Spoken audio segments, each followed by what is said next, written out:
are pre-existing. Yeah, They're already there. they are already there. That's right. That we need to just keep it together. You don't have to reinvent the wheel, so to speak. Everything is pre-existing. For example, if you put the Bible, see, it said, God made man out of the dust. Yeah. It means the dust was there. Right? The dust pre-exists. Even God himself used a pre-existing element to create the whole universe and nature. So we are after his image. Yeah. We have consciousness and you can think. I believe that nature is a bureaucracy, but it has a system. It has its own system, but it's a bureaucracy, meaning that you can't get everything right away. You got to be patient with a plan. You will achieve it. You know, and you can say that in politics. There's a bureaucracy, there's a government.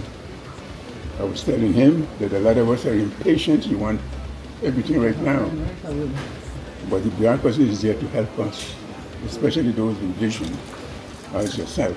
Once you see it and you develop those ideas, you know, when you say it to me and when I hear it and I repeat it to somebody else, that's the wave of your vision. Yeah, going on. Now, I'm 85, and things were different when I was in Dangrida. I left here at the age of 19. I loved Dangrida, but at that time it was pure in my mind. You know, the air was clean, but everything was free in my mind, freedom.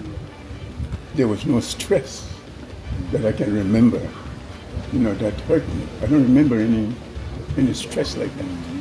All I remember was kindness, goodness. Yeah. That's what I remember. Heaven. It's basically heaven. Yeah. Paradise. And I love Dangrida for that. In fact, when I was in the US and come home to make up the visits, once I come to Dangrida, I can't go nowhere else. So I better hit where I need to go first. With the car, you will see that. But once I'm here, that's it.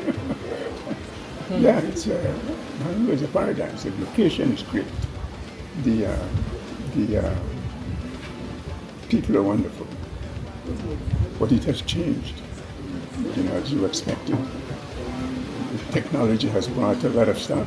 Science is something you can't ignore. It has brought a lot of education and a lot of change. At the same time, a lot of things have sped up, you know, faster than it had to be, like AI, for example, imitating human consciousness and try to get as close to human as possible. It's a machine. But it has reached a point where it is so attractive that it can build things and accomplish things faster than usual, while others are losing their jobs. They can't earn their living because AI has made it efficient. So that is something we need to think about. We need to adjust to it. Some people will resist it. I myself am not a fan of AI, but I understand science. And many of us do not understand the impact of our science. Sometimes it hurts us. Of course. Yeah. So in the meantime, while you're a human being and you have a vision to better the environment for the future, you have to sit down and examine your environment. We are lacking as a Garifuna culture, as I focus on Garifuna culture myself. The spoken language has gone, basically. Doesn't mean that you can't retrieve it. But even the idea of retrieving it, it's a monumental task that you need serious people and organization to get it through. That's like a 20, 30-year plan with finance. It's very serious, but it can be retrieved. But remembering that you're not going to get it pure, you will get at the end whatever it is that you started from. But I think that there's hope. People as yourself, my grandnephew Lincoln, and anybody younger than he, coming with that kind of a discipline and understanding, only good things will come. When you mentioned this issue with the bank a while ago, the experience of that lady, I remember a passage in a book I just wrote a while ago, where justice is one,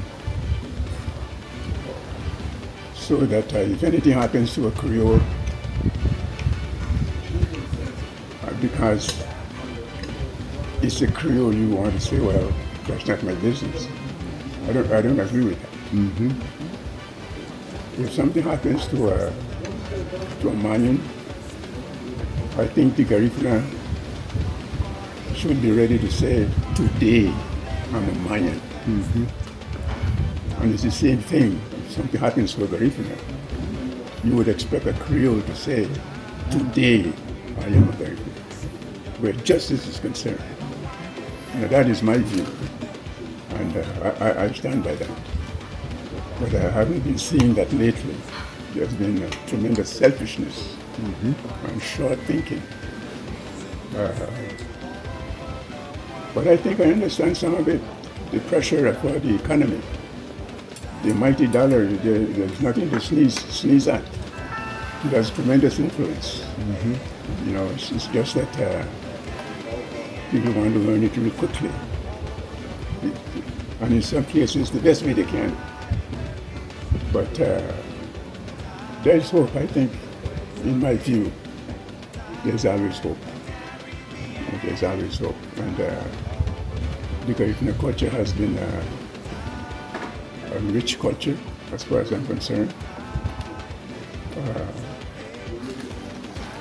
It has lost a lot, but we can rebuild. Yeah. We can rebuild. Yeah, I believe that.